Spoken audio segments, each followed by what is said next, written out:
Deion Sanders has made it evidently clear they're not going to stop doing this anytime soon, and that is scary, and I mean very scary for the rest of the teams in the country. I know sometimes we throw the word unreal around lightly, but this is a definition of unreal. And I know it seems like I'm hyping him up way too much, but I don't think so. This dude's like a superhuman.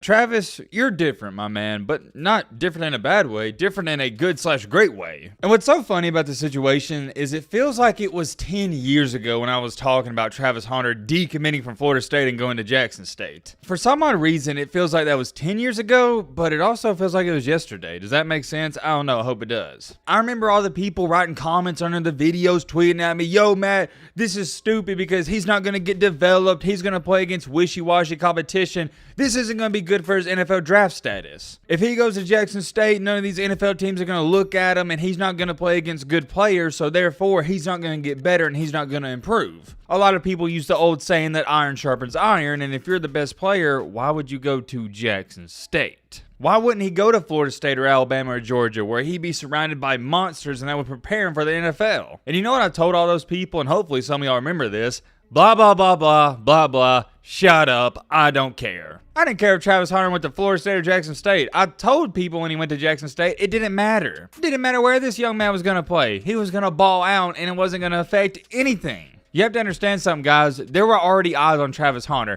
It's 2023. It's not the 1980s. These NFL scouts can get film on any player anywhere. They can watch all the games somehow, some way. If it was the 1980s and you made the argument that these scouts wouldn't be able to watch his games, I could understand that a little bit more. But even still at that, look at Shannon Sharp. He didn't go to a big-time college, and people still knew who he was, and they recruited, or not recruited him, but they scouted him well. My point is, and where I was trying to go with this, although I was wrong with my prediction on the Colorado and TCU game, the one thing I was right about and the rest of the country finally took notice on Saturday is that Travis Hunter is the real deal. I tried telling people in high school, I tried telling them at Jackson State, this dude ain't human. There's certain people in this life that possess a rare talent, and I'm talking about a rare capability, and I label it as the quote-unquote it factor. Very few people on this earth possess that talent. Travis Hunter possesses it, and ironically and coincidentally enough, his head coach also possessed it back when he played. Oh yeah, real quick, almost forgot to do this. On the previous video, I said, hey, let's see how many new subscribers we can gain from this video, and I'll tell you in the next one,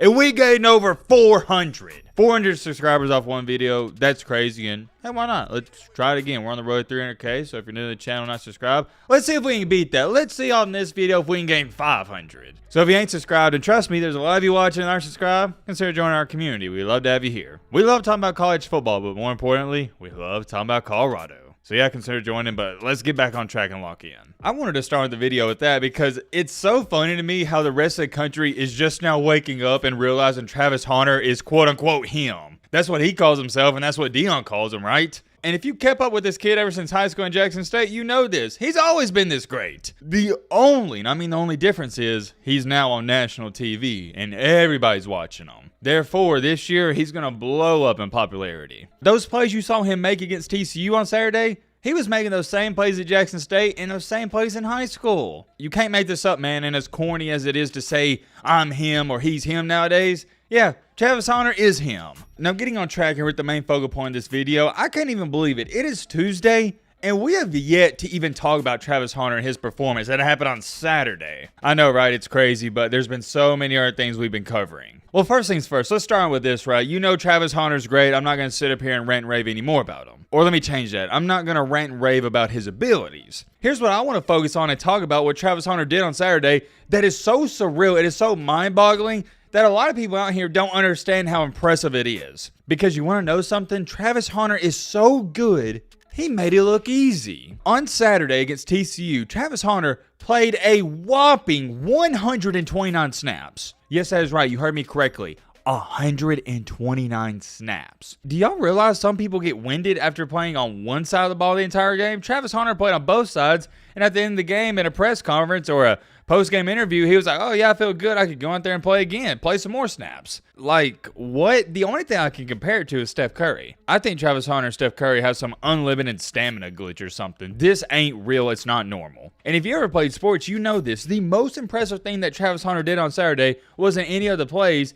It was actually just playing 129 snaps. The fact he did that and he still wasn't all that winded, I can't wrap my brain around it. There's no way he's human. It's not even fair to have that much stamina. It's not. And it's not even like he's playing on the defensive line or offensive line or like a linebacker and he's not running a lot. He is playing cornerback and wide receiver. That is the position you move around on the most. And also what impressed me was there wasn't a fatigue factor. For example, you didn't see a drop off in production. For example, a lot of guys out there, if you ever played high school sports, you know this. You'll tell your coach, oh yeah, I can play. I don't need a breather. When in reality, you need a breather. Maybe he did need a breather. We don't know, but he didn't say he needed a breather and his production didn't slack off, so I don't think he did. And as crazy as that was on Saturday, Deion Sanders has made it evidently clear they're not going to stop doing this anytime soon, and that is scary, and I mean very scary for the rest of the teams in the country. And Deion even mentioned something about this, that they're recruiting players that are going to do the same thing Travis Hunter's doing. And also, here's something you need to think about. So not only do you have 5-star Travis Hunter on defense,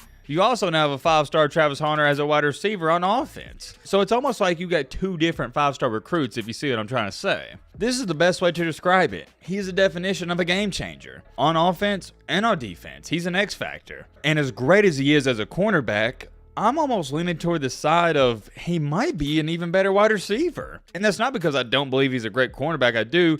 That just goes to show you how talented he is on the offensive side of the ball. His footwork is impeccable. He's got great route running abilities, and he's an athletic freak, and he is a ball hawk. That is the one thing that separates Travis Hunter from everybody else. He goes after the ball in every single play. Reminds me a lot of Minka Fitzpatrick at Alabama. Somehow, some way, the ball is always around him. Is it a coincidence? No, because ball players make ball plays. Travis Hunter has a simple mentality. See ball, get ball. Simple. Doesn't matter if it's offense, defense, special teams, wherever. He sees the ball, he's going after it. You can say I'm overreacting, don't care. I'm calling it right now. Travis Hunter is the best player in the country, and I don't even think it's close. I don't think it's close, because I'll give you a great comparison. Shohei Ohtani. Why Shohei Ohtani the undisputed best player in the MLB? Because he's one of the best hitters in the league, but he's also one of the best pitchers. You can't compare. And it's the same thing with Travis Hunter. He's one of the best defensive players in the country, and he's one of the best offensive players. So therefore, he's got to be the undisputed best player in the country, at least in my humble opinion. Until somebody else can do what he does on both sides of the ball, it's not even close. Yeah, Caleb Williams is an outstanding player. I love me some Caleb Williams, but he doesn't play defense. He doesn't affect both sides of the ball. Travis Hunter does. Colorado won this game 45-42, right? Well, remember that pick? That was a 14-point swing. Travis Hunter intercepted a pass on what was going to be an easy 7 points for TCU. So that takes off 7 points right there. And then Colorado scores 7 points. That's a 14-point swing. That play alone won Colorado the game. But then, to go on top of that, they threw a ball up to him in the end zone where he drew a flag, and he caught the ball, but he was out of bounds.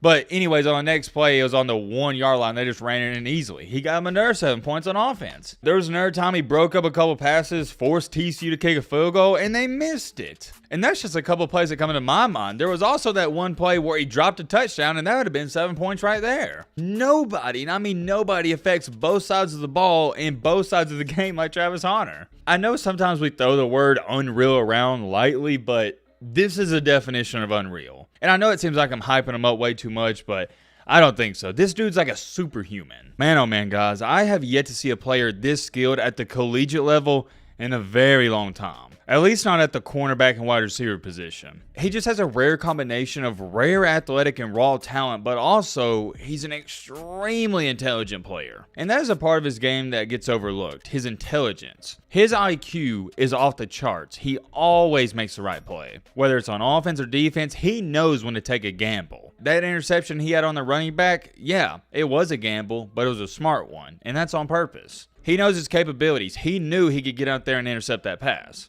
A lot of players, they really don't know the difference from a smart gamble and just a straight up gamble. Travis Hunter does. And what I'm looking forward to the most is seeing him continue to do this all season long. Now, here's the biggest question I've seen a lot of people say. Oh, well, can his body even hold up? Can he stay healthy if he plays 100 plus snaps every single game of the year? And that is a fair question, but I think it's an obvious answer.